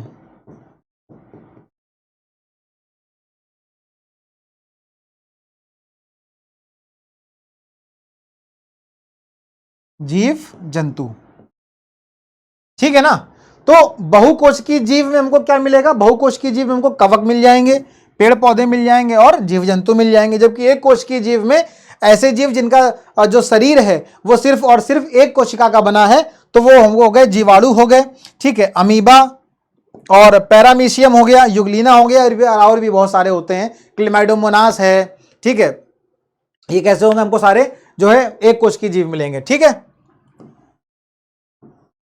तो ये हमने देखा कोशिका में संख्या के आधार पर जीवों को हम लोग दो तरह से बांट सकते हैं, ठीक। देखो भाई, तो एक कोशिका स्वयं में ही एक संपूर्ण जीव हो सकती है, मतलब ऐसे जीव जिनका जो शरीर है सिर्फ एक कोशिका का बना है, तो वो क्या एक संपूर्ण जीव हो सकती है, जैसे कि अमीबा, क्लेमाइडोमोनास, पैरामीशियम और बैक्टीरिया। बैक्टीरिया इंग्लिश शब्द है, बैक्टीरिया को हिंदी में जीवाणु कहते हैं, ठीक है ना। ये सभी जीव कैसे होते हैं बेटा? एक कोशिकीय जीव होते हैं। इसके अतिरिक्त क्या हो सकता है? ऐसे जीव जिनमें कोशिका की संख्या एक से ज्यादा हो, तो उनको क्या बोलेंगे? उनको हम लोग बहुकोशिक या बहुकोशिकीय जीव बोलेंगे। इनमें अनेक कोशिकाएं शामिल होती हैं, मतलब एक से ज्यादा कोशिकाएं होती हैं, विभिन्न कार्य कर रही होती है। हर एक कोशिका अलग अलग कार्य या बहुत सारी कोशिकाएं मिल करके किसी एक कार्य को संपादित करती हैं, ठीक है।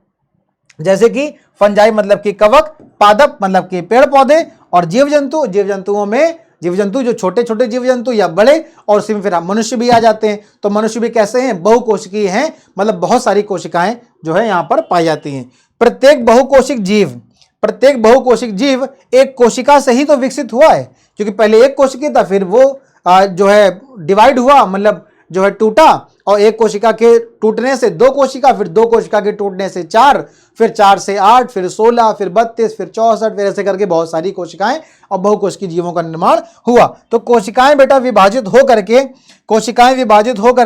अपनी ही जैसी, बहुत इंपॉर्टेंट लाइन है ये, बहुत इंपॉर्टेंट लाइन है, हम इसको आगे फिर से आपको बताएंगे कि कोशिकाएं विभाजित हो करके अपनी ही जैसी कोशिकाएं बनाती हैं। इस प्रकार सभी कोशिकाएं अपनी पूर्ववर्ती कोशिकाओं से, सभी कोशिकाएं अपनी पूर्ववर्ती मतलब पहले वाली कोशिका से ही उत्पन्न होती है। बहुत ही इंपॉर्टेंट लाइन है, कोशिका सिद्धांत में इसको हम लोग फिर से दोबारा पढ़ेंगे। क्या कह रही है ये कह रहा है कि जो कोशिकाएं हैं वो विभाजित होकर के अपनी ही जैसी कोशिकाएं बनाती हैं, और प्रत्येक कोशिका या हर एक कोशिका, सभी कोशिका अपनी पूर्ववर्ती या पहले वाली कोशिका से निर्मित होती है। ऐसा ही कुछ कहा था रुडोल्फ विर्चो नामक वैज्ञानिक ने, जब कोशिका सिद्धांत को मॉडिफाई किया गया था, उसको पुनर्वर्तित किया गया था, तब विर्चो साहब ने भी ऐसी ही कोई बात अपनी वहां पर रखी थी। तो उसको हम लोग फिर से दोबारा वहां पर देखेंगे, लेकिन हम याद रखेंगे कि ये लाइन बेटा कैसी है, बहुत ही ज्यादा इंपॉर्टेंट है, ठीक है ना। चलिए आगे देखते हैं। ये हम लोगों ने देखा, अभी ये देख रहे हो आप लोग चित्र, ठीक है ना। तो ये तो बताओ भाई कौन है, पहचानो, फटाफट पहचानो, क्विक, कौन है ये है अमीबा, कौन है ये है अमीबा। कैसा भी आकार बना दो, कहीं से भी कुछ भी कहीं जा रहा हो कोई फर्क नहीं पड़ता। सबसे अच्छा डायग्राम है ये, चित्र है बनाने के लिए, कुछ भी कहीं बना दो, ठीक है ना। ये कौन सा चित्र है भाई बताइए? ये है पैरामीशियम। कहाँ लिख दूं? यहां लिख देता हूं। ये है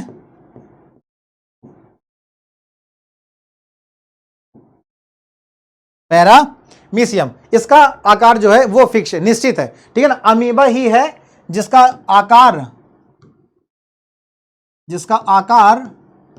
कभी भी निश्चित नहीं होता है, आकार निश्चित नहीं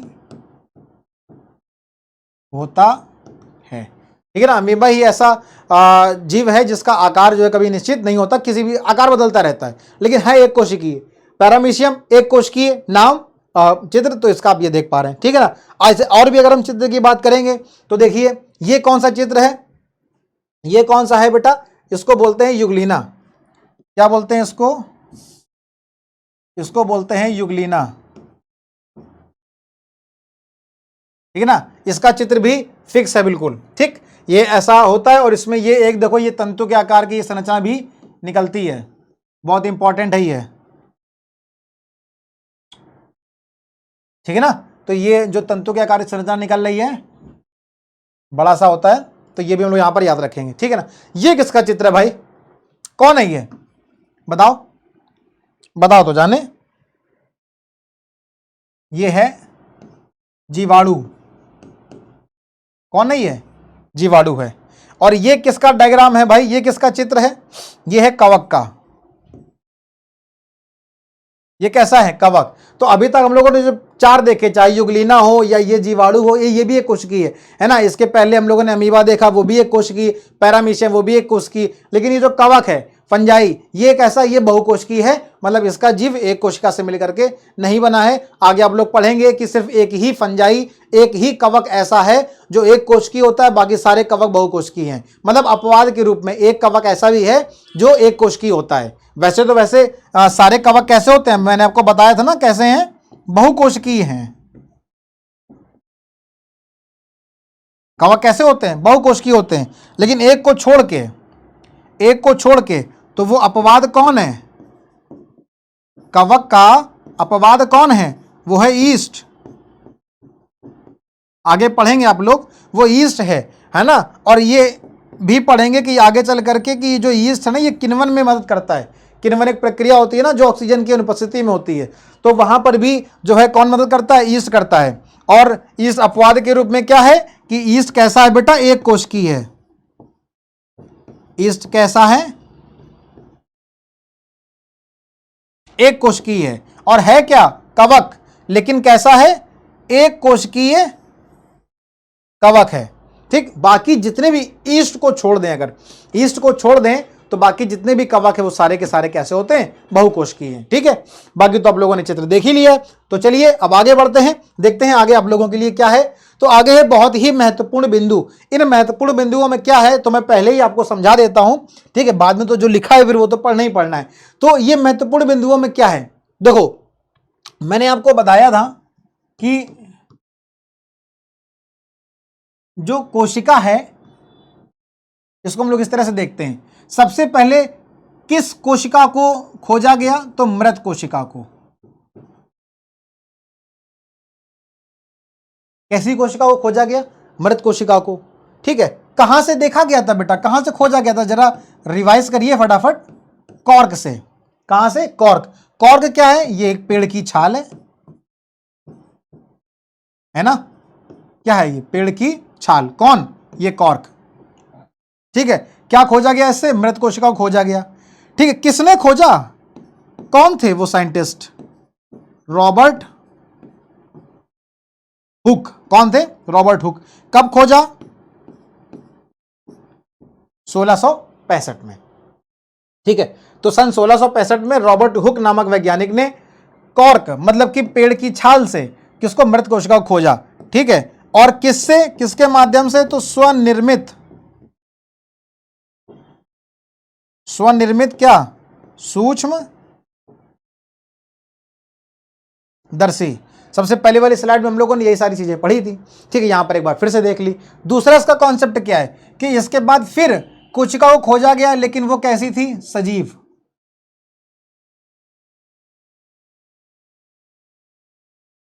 कैसी कोशिका थी? सजीव कोशिका थी। ठीक है, इस सजीव कोशिका को बेटा कहां से खोजा गया?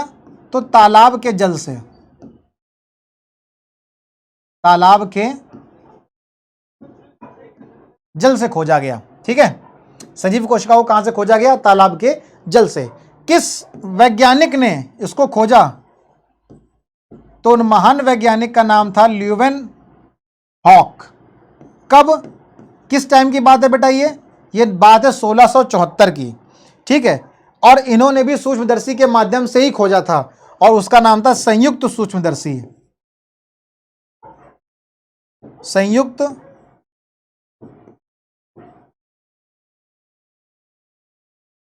अभी जो मैंने आप लोगों को सूक्ष्मदर्शी का जो चित्र दिखाया था, उसके बारे में मैंने आपको जो भी चीजें बताई थी, जो सूक्ष्मदर्शी अभी हम लोगों ने देखा, थोड़ी देर पहले पढ़ा, वो कौन सा सूक्ष्मदर्शी था बेटा? वो यही संयुक्त सूक्ष्मदर्शी था, जिसके माध्यम से सन 1774 में महान वैज्ञानिक ल्यूवेन हॉक ने जो है तालाब के जल से क्या किया? सजीव कोशिका को खोजा।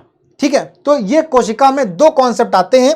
इन दोनों कॉन्सेप्ट को आप बहुत ध्यान से समझेंगे कि ये जो कोशिका है, सबसे पहले मृत कोशिकाओं को और फिर इसके बाद सजीव कोशिका को खोजा गया। किसको, कहां से, किस वैज्ञानिक ने, कब और किस तरह से खोजा, वो सारी डिटेल आपको यहां पर मिल जाएगी। इसके बाद कुछ और भी साइंटिस्ट हैं, जैसे कि रॉबर्ट ब्राउन, ये थे रॉबर्ट हुक। अभी इसके बाद एक और साइंटिस्ट थे बाद में, रॉबर्ट ब्राउन, उन्होंने कोशिका को खोजा, जो हम लोगों ने भी क्रियाकलाप में पढ़ा था, जब प्याज की झिल्ली को लेकर के और सूक्ष्मदर्शी में रखा था, तो देखा था ना, कुछ हम लोगों को डब्बे के आकार की संरचना दिख रही थी, उसको क्या नाम दिया गया था? कोशिका नाम दिया गया था। उस कोशिका को किस वैज्ञानिक ने खोजा? रॉबर्ट ब्राउन ने खोजा। इसके बाद जीवद्रव्य की भी खोज की गई। ठीक है, जे.ई. पुरकिंजे नामक वैज्ञानिक थे, उन्होंने जीवद्रव्य की खोज की। कोशिका क्या है, जीवद्रव्य क्या है, बिल्कुल टेंशन लेने की आपको जरूरत नहीं है, ये सब चीजें आप अगले आने वाले लेक्चर में आप सारी की सारी चीजों को पढ़ेंगे। ठीक है, अभी हम यहां पर देख रहे हैं कि किस तरह से चीजों की शुरुआत हुई, किस तरह से सजीव, किस तरह से चीजें एक कोशिकीय जीव फिर बहुकोशिकीय जीवों का निर्माण किस तरह से धीरे धीरे हो रहा है, किस तरह से ये बायोलॉजी कितना इंटरेस्टिंग है, या इसको हम किस तरह से इंटरेस्टिंग बना सकते हैं। अभी आज हम लोग ये सारी की सारी चीजों को देख पा रहे हैं। ठीक है, तो ये जो है कोशिका की खोज हो गई। इसके बाद केंद्रक की खोज किसने की? तो केंद्रक की खोज की गई थी ये। तो देखो भाई, कोशिका का पता सबसे पहले रॉबर्ट हुक नामक वैज्ञानिक ने 1665 में लगाया। ठीक है, और कोशिका को कॉर्क की पतली काट से फिर सूक्ष्मदर्शी की सहायता से देखा गया था। कॉर्क आपको पता है क्या होती है? पेड़ की एक छाल है। ठीक है, कैसी दिखती है? भूरे कलर की, या फिर काला नहीं कह सकते, भूरा कह सकते हैं ना। जब बहुत ज्यादा वो पुरानी हो जाएगी, बहुत कई साल हो जाएंगे, तो फिर वो भूरे से कैसी काले में कन्वर्ट हो जाएगी। ठीक है ना। तो चलो भाई, अगला पॉइंट क्या है कि फिर ल्यूवेन हॉक नामक साइंटिस्ट आए 1774 में। उन्नत सूक्ष्मदर्शी, उन्नत मतलब थोड़ा सा वेल डेवलप्ड। ये जो सूक्ष्मदर्शी था, ये उतना ज्यादा बेटा डेवलप नहीं था, है ना। लेकिन बाद में जो ल्यूवेन हॉक ने जिस सूक्ष्मदर्शी का इस्तेमाल किया, वो बहुत डेवलप था, उन्नत तकनीकी का था, है ना, उन्नत टेक्नोलॉजी। तो संयुक्त सूक्ष्मदर्शी था वो। फिर उसके बाद और तो वो आया इलेक्ट्रॉन सूक्ष्मदर्शी, तो वो और भी उन्नत था। तो धीरे धीरे विकास होता जा रहा है ना, तो फिर वो चीजें और भी अच्छे से हमको समझ में आ रही हैं। ठीक, तो उन्नत सूक्ष्मदर्शी के माध्यम से तालाब के जल से स्वतंत्र रूप से एक जीवित मतलब लिविंग मतलब सजीव जीवित कोशिका का पता लगाया। ठीक, फिर हम देखते हैं बेटा अगला पॉइंट क्या है। रॉबर्ट ब्राउन ने 1831 में केंद्रक का पता लगाया, और इसी प्रकार बेटा जे.ई. पुरकिंजे साहब ने 1839 में 1839 में कोशिका में स्थित जैविक तरल पदार्थ, जिसको क्या कहते हैं? जीवद्रव्य कहते हैं। तो उसको जीवद्रव्य किसने दिया था? ये हमारे वैज्ञानिक थे जे.ई. पुरकिंजे, जिन्होंने 1839 में जो है उस जैविक तरल पदार्थ, जिसमें की सारी चीजें, सारे कोशिकांग पाए जाते हैं बढ़िया तैरते हुए, तो उसको जीवद्रव्य नाम दिया। आगे हम लोग और भी जीवद्रव्य के बारे में डिटेल चर्चा करेंगे आगे आने वाले लेक्चर में। ठीक है, अभी हम आगे देखते हैं आगे क्या है। इतनी सारी चीजें होने के बाद फिर बताया गया कोशिका सिद्धांत के बारे में। किसके बारे में भाई? कोशिका के बारे में तो बता दिया गया कि ऐसा ऐसा है, और पहले इस तरीके से मृत कोशिका को, फिर इस तरह से सजीव कोशिका को खोजा गया। फिर आते हैं सिद्धांत, ठीक है ना, ये हमारा लास्ट टॉपिक था ना, ठीक है। तो कोशिका सिद्धांत क्या है? देखो भाई, दो महान वैज्ञानिक हुए, ठीक है, दो महान वैज्ञानिक हुए, एक का नाम था जो है स्लीडन और एक का नाम था स्वान, ठीक, 1838 और 1839। वैसे जो कोशिका सिद्धांत की हम बात करते हैं तो हम यहां पर 1839 को ही कोड करते हैं, 1839 को, ठीक है, इस कोशिका सिद्धांत को दिया गया, ठीक है। तो ये दो साइंटिस्ट थे, एक स्लीडन और एक स्वान। ये जो स्लीडन हैं, हम आपकी जानकारी के लिए आपको बता दें कि जो स्लीडन हैं ये पादप कोशिका पर काम कर रहे थे, मतलब वो कोशिका जो पेड़ पौधों में पाई जाती है तो वो पादप कोशिका हो गई, है ना भाई। और जो स्वान है ये जंतु कोशिका में काम कर रहे थे। लेकिन दोनों में बेटा कॉमन चीज क्या है? इन दोनों में, दोनों जो साइंटिस्ट हैं, एक पादप कोशिका में काम कर रहे थे, एक जंतु कोशिका में काम कर रहे थे। काम तो ये अल्टीमेट कोशिका पर ही कर रहे थे ना, काम तो ये लोग कोशिका पर ही कर रहे थे, बस एक पेड़ पौधों में पाई जाने वाली कोशिका और जो दूसरे थे वो जंतु कोशिका में। तो फिर ये दोनों लोग मिल गए और दोनों लोगों ने मिल करके एक सिद्धांत दिया, एक सिद्धांत दिया। उस सिद्धांत को क्या बोला गया? उस सिद्धांत को कोशिका सिद्धांत बोला गया। कब दिया गया? वो 1839 में, ठीक है। और इसमें जो सिद्धांत दिया, इसके बाद एक और साइंटिस्ट आए, इसके बाद एक और साइंटिस्ट आए जिनका नाम था रुडोल्फ विर्चो। Rudolf Virchow. कब बेटा? ये कब की बात है? ये बात है 1855 की। 1855 में इन्होंने क्या किया? इन्होंने इसको मॉडिफाई किया, मतलब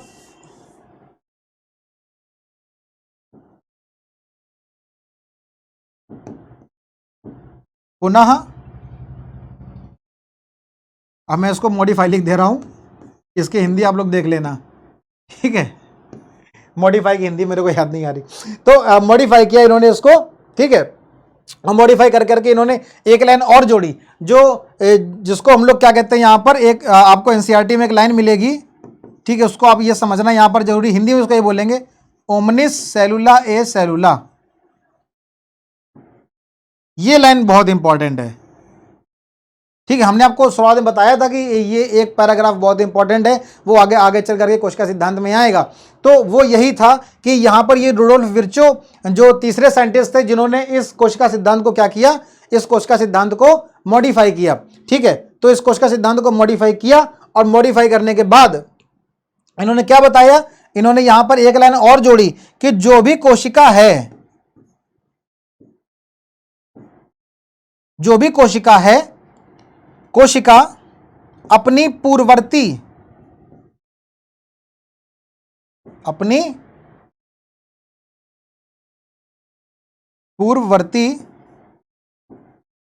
कोशिका से बनी होती है। यही लाइन पहले भी आई थी ना कि जो कोशिका है वो कहां से आती है? अपनी पूर्ववर्ती कोशिका से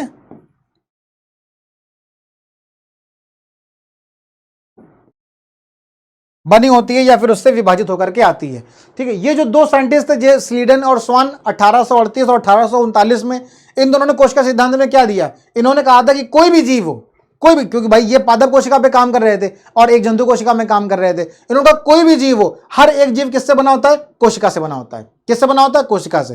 वो क्या है? वो उसकी मूलभूत संरचनात्मक और क्रियात्मक इकाई है, ठीक। तो ये बातें बताई। लेकिन रुडोल्फ विर्चो, इन्होंने एक बात, भैया ये तो बताओ कि ये, चलो हमने माना कि हर एक जीव कोशिका से बना है और कोशिका उसकी क्या है? मूलभूत या संरचनात्मक और क्रियात्मक इकाई है, लेकिन वो कोशिका आई कहां से? ये तो बताया नहीं। तो ये बताने के लिए फिर कौन है? रुडोल्फ विर्चो आए 1855 में, थोड़ा सा उसको मॉडिफाई किया, मतलब एक लाइन उसमें और जोड़ दी। और वो क्या जोड़ी? कि जो कोशिका है, जो कोशिका है वो अपनी पूर्ववर्ती कोशिका से, जो कोशिका है वो अपनी पूर्ववर्ती कोशिका से विभाजित होकर के आई है। तो ये लाइन उन्होंने जोड़ी, जिसको हम लोग लैटिन में क्या कहते हैं? ओमनिस सेलुला ए सेलुला कहते हैं, ठीक है ना। तो ये पूरा का पूरा कोशिका सिद्धांत है। जिसमें जो साइंटिस्ट हैं उनको याद रखना बहुत जरूरी है। एक हमारे महान साइंटिस्ट हैं स्लीडन, जिन्होंने 1838 में जो कि जंतु पादप कोशिका पे काम कर रहे थे। स्वान 1839 में जंतु कोशिका पे काम कर रहे थे। 1839 में ही दोनों ने मिल करके, स्लीडन और स्वान, इन दोनों ने मिल करके 1839 में एक सिद्धांत दिया जो कि कोशिका से रिलेट था। उस सिद्धांत को बोला गया कोशिका सिद्धांत।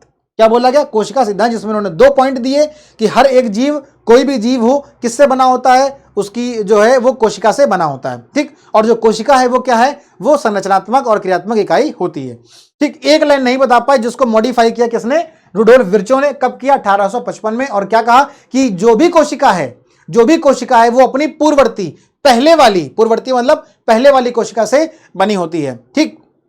और लैटिन में उसको क्या शब्द दिया? ओमनिस सेलुला ए सेलुला। तो इस तरीके से पूरा का पूरा जो कोशिका सिद्धांत है वो आगे चल करके प्रतिपादित किया गया। हम देख लेते हैं यहां पर कि ये क्या है। ये 2 वैज्ञानिक है, एक है स्लीडन 1838 में और ये है टी स्वान 1839 में। क्या दिया इन्होंने बेटा? कोशिका का सिद्धांत दिया। और ये कोशिका का सिद्धांत क्या कहता है?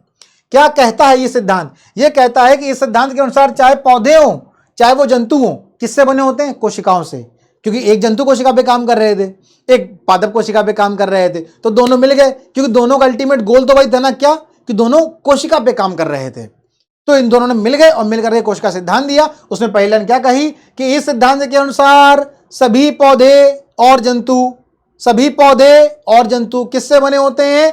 कोशिका से बने होते हैं। अच्छा, दूसरी क्या लाइन दी? दूसरा इन्होंने कहा भैया ये जीवन की मूलभूत इकाई है। क्या? ये कोशिका जीवन की मूलभूत संरचनात्मक और क्रियात्मक इकाई होती है। इसके बाद आए विर्चो साहब 1855 में। इन्होंने कोशिका सिद्धांत को और आगे बढ़ाया, ठीक। और क्या कहा कि सभी कोशिकाएं क्या कहा? सभी कोशिकाएं पूर्ववर्ती कोशिकाओं से बनती हैं। क्या कहा? सभी कोशिकाएं पूर्ववर्ती मतलब पहले वाली कोशिका से बनती हैं, ठीक। तो ये इस तरीके से क्या था? कोशिका सिद्धांत। अगर बेटा अगर आपके एग्जाम में या आपके स्कूल में अगर मास्टर साहब आपसे पूछें कि भैया कोशिका सिद्धांत क्या है, ठीक है, तो अगर सिर्फ कोशिका सिद्धांत पूछा जाए कि कोशिका सिद्धांत को बताइए, तो कोशिका सिद्धांत में आप 3 पॉइंट लिखेंगे। कितने बिंदु लिखेंगे? 3, 1, 2 और ये 3, ठीक। और अगर ये पूछा जाए कि कोशिका सिद्धांत को सबसे पहले किसने दिया, फिर बाद में किसने दिया, क्या लाइन जोड़ी, तो आप इस तरह से बताएंगे कि सबसे पहले 2 वैज्ञानिक ने दिया, ठीक। दोनों ने मिलकर के कब दिया बेटा? 1839 में। कब दिया गया? ये 1839 में, ठीक। क्या दिया गया? ये 2 लाइन दी गई। फिर क्या हुआ? फिर एक और साइंटिस्ट है, कौन? विर्चो। कब? 1855 में। इन्होंने क्या कहा? इन्होंने कहा कि सभी कोशिकाएं पूर्ववर्ती पहले वाली कोशिकाओं से बनी होती हैं, ठीक। और फिर इसके बाद इस तरह से ये पूरा का पूरा कोशिका सिद्धांत क्या हो जाता है? कंप्लीट हो जाता है। एक लाइन यहां पर इंपॉर्टेंट है, हमने डाल दी यहां पर कि 1940 में इलेक्ट्रॉन सूक्ष्मदर्शी की खोज के बाद कोशिका की जटिल संरचना तथा बहुत से अंगों को समझना संभव हो पाया। जैसे कि मैंने आपको बताया था कि सबसे पहले रॉबर्ट हुक, उन्होंने साधारण सूक्ष्मदर्शी जो खुद बनाया था, ठीक है, साधारण सूक्ष्मदर्शी से मृत कोशिका को देखा। फिर उसके बाद लीवेनहॉक आए, उन्होंने थोड़ा सा एडवांस उन्नत तकनीकी का सूक्ष्मदर्शी का इस्तेमाल किया। वो कौन सा था? वो था संयुक्त सूक्ष्मदर्शी, ठीक। और ये घटना कब की है? ये घटना रॉबर्ट हुक की अगर हम बात करेंगे तो 1665 की, और लीवेनहॉक साहब की बात करेंगे तो वो 1674 की। लेकिन संयुक्त सूक्ष्मदर्शी के बाद फिर 1940 में इलेक्ट्रॉन सूक्ष्मदर्शी आया। और जब ये इलेक्ट्रॉन सूक्ष्मदर्शी आ गया ना, तो फिर इस सूक्ष्मदर्शी के माध्यम से और भी ज्यादा कोशिका को देखने में, उसको समझने में और भी ज्यादा मदद हुई, ठीक।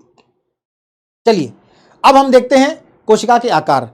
हमने आपको बताया था कि कोशिका का आकार एक ही आकार का नहीं होता है, कोशिका अपने विभिन्न आकार की होती हैं, है ना। हर एक जो है हमारे शरीर में उपस्थित बहुत सारी कोशिकाएं हैं और हर कोशिका का अपना अपना अलग अलग आकार हो सकता है कि कुछ मिलती जुलती कोशिकाओं का आकार एक जैसा भी हो सकता है और कुछ कोशिकाओं का आकार अलग अलग भी हो सकता है। तो यहाँ पर कुछ आकार दिए गए हैं, जैसे कि अगर हम इसकी बात करेंगे तो ये लाल रुधिर कणिकाएं, जिसको हम लोग बोलते हैं बेटा आरबीसी, रेड ब्लड सेल्स, लाल रुधिर कणिकाएं, ये किस आकार की होती है बेटा? ये द्विअवतलीय आकार की होती है, गोल होती है लेकिन द्विअवतलीय आकार की होती हैं, ठीक है। अगर हम WBC की बात करेंगे, जिसको हम लोग बोलते हैं व्हाइट ब्लड सेल्स, मतलब श्वेत रुधिर कणिकाएं, मैं यहां पर लिख देता हूं, ये हैं श्वेत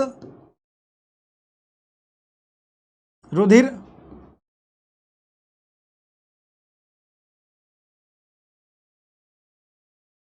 कणिकाएं,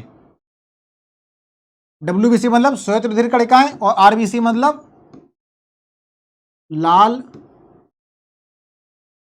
रुधिर कणिकाएं। ठीक है, तो जो लाल रुधिर कणिकाएं द्विअवतलीय होती हैं, जो श्वेत रुधिर कणिकाएं वो अमीबा के आकार की होती है, मतलब अपना आकार बदलती रहती हैं। हम लोगों ने पढ़ा था ना, अमीबा कैसा करता है, अपना आकार को बदलता रहता है। अमीबा ही तो भाई जिसका चित्र बनाना बहुत ही आसान होता है, कैसा भी ऐसे ऐसे ऐसे टेढ़ा मेढ़ा बना दो, कैसा बन गया, अमीबा बन गया। ठीक है, तो अमीबा के आकार की होती है। ये है बेटा तंत्रिका तंत्र, ये है तंत्रिका कोशिका।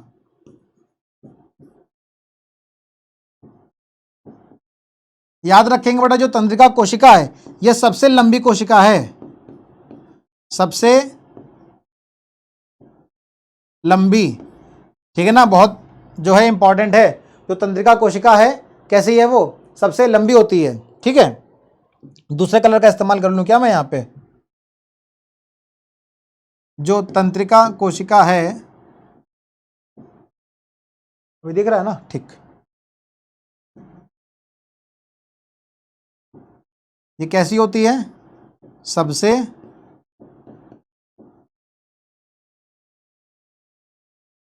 लंबी। ठीक है, कौन? तंत्रिका कोशिका। और सबसे छोटी कोशिका कौन सी होती है, पता है आप लोगों को? सबसे छोटी कोशिका, सबसे छोटी कोशिका कौन सी होती है? माइकोप्लाज्मा। माइकोप्लाज्मा,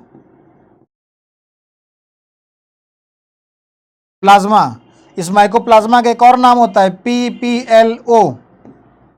PPLO माइकोप्लाज्मा को ही कहते हैं। अभी आपका होमवर्क है, ठीक है ना, आप PPLO को ढूंढिए, बताइए क्या कहते हैं आप लोग, हमें कमेंट करके जरूर बताइएगा कि PPLO का फुल नेम क्या है, पूरा नाम। PPLO का पूरा नाम क्या है? आप सभी बच्चे जितने इस वीडियो को देख रहे हैं, आप सब हमको यहाँ पर कमेंट करके बताएंगे कि PPLO का पूरा नाम क्या होता है। ठीक है, चाहे गूगल करो, चाहे किताब से देखो, कहीं से भी देख के बताओ, डजेंट मैटर। ठीक है ना, मतलब आपको चीजें आनी चाहिए, आप इसको ढूंढो, ये आपका होमवर्क है। PPLO का पूरा नाम क्या होता है?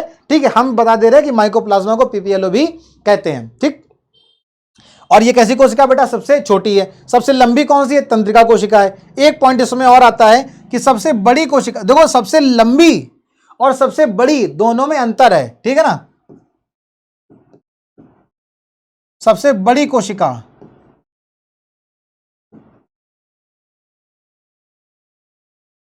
तो वो होती है ओवम।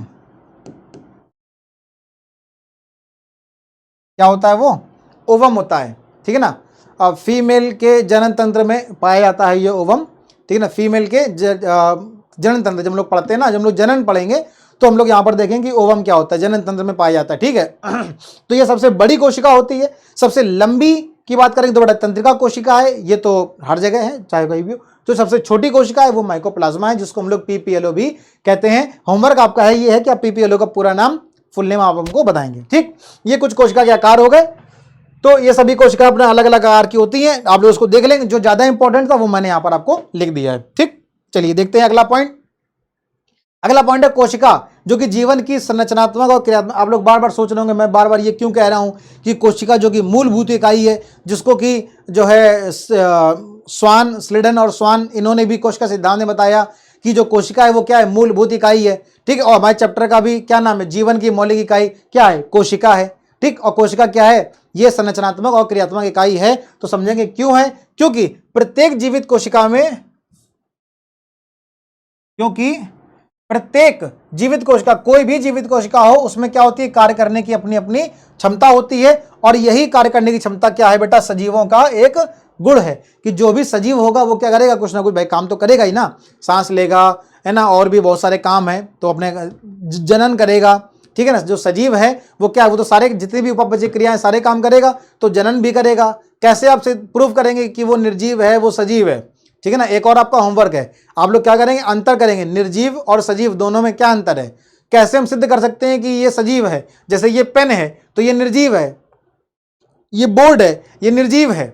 ठीक है ना, लेकिन कुछ जो जीव जंतु हैं वो सजीव हैं, पेड़ पौधे सजीव हैं। क्यों पेड़ पौधों को सजीव की श्रेणी में रखा गया है? ठीक है, तो ये आप लोग जरा ढूंढेंगे। और इसका जो सबसे इंपॉर्टेंट पॉइंट है वो है और बहुत सारे इंपॉर्टेंट हैं, लेकिन जो सबसे इंपॉर्टेंट है वो जनन है ना। और भी बहुत सारे इसके पॉइंट हैं, आप लोग होमवर्क में कम से कम 5 पॉइंट लिखेंगे, ठीक है ना। सभी बच्चे कम से कम कितने 5 पॉइंट लिखेंगे, सजीव और निर्जीव में अंतर।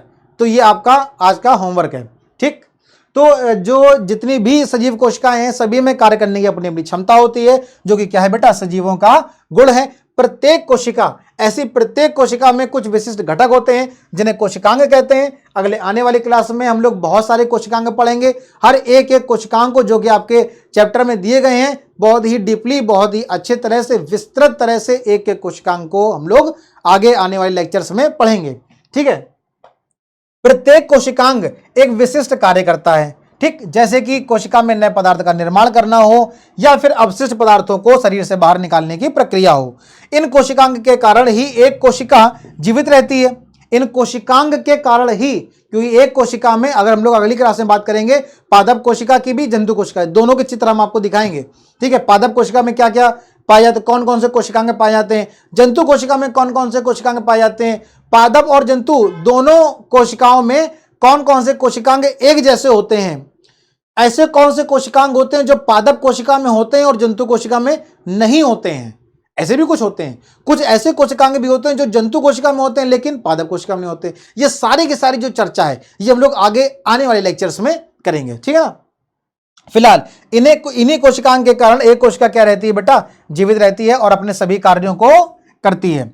ये कोशिकांग मिल करके एक मूलभूत इकाई बनाते हैं जिसे कोशिका कहते हैं। ये सभी कोशिकांग मिल करके एक मूलभूत इकाई बनाते हैं जिसे कोशिका कहते हैं, और इसी कारण कोशिका को जीवन की संरचनात्मक और क्रियात्मक इकाई कहते हैं, क्योंकि इस कोशिका के अंदर होते हैं कोशिकांग होते हैं, कोशिका द्रव्य होते हैं, केंद्रक होता है, बहुत सारे कोशिकांग होते हैं जैसे कि माइटोकॉन्ड्रिया है, क्लोरोप्लास्ट है, ठीक है, और गोल्जी कॉय है, लाइसोसोम है, बहुत सारे राइबोसोम है, ऐसे ना जाने कितने होते हैं।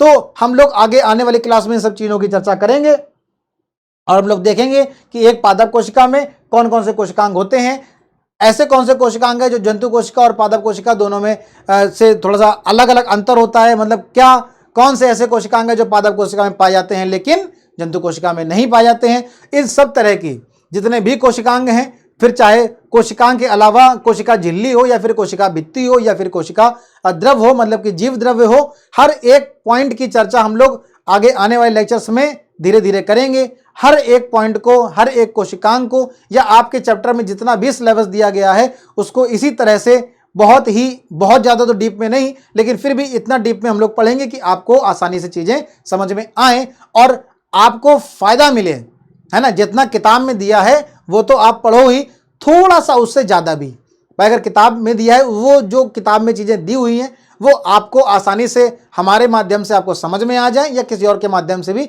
आपको समझ में आना चाहिए, ये मेन टारगेट होता है, ठीक है ना। तो हम पढ़ाएं, कोई भी पढ़ाए टीचर, वो आपको चीज़ें समझ में आनी चाहिए और उससे थोड़ा सा ज़्यादा, क्योंकि एक टीचर कई सारी नॉलेज को लेकर के आता है तो आपको उसका ये भी फायदा मिलना चाहिए कि आपको किताब में जितना दिया है उसका थोड़े से ज़्यादा, थोड़ा सा यहाँ वहाँ की चीज़ें भी आपको मिक्सअप होनी चाहिए। तो चलिए मिलते हैं आगे आने वाले लेक्चर में। आपको आज की मेरी क्लास कैसी लगी प्लीज़ कमेंट करके जरूर बताइएगा, ठीक है। और जो कुछ क्वेश्चंस पूछे हैं ये आपका होमवर्क है, आपकी जिम्मेदारी है, आप इस काम को करेंगे। क्लास कैसी लगी है, क्या आपको क्लास में कुछ दिक्कत आ रही है, वो आप कमेंट सेक्शन में आप मेरे को जरूर बताइएगा। Thank you.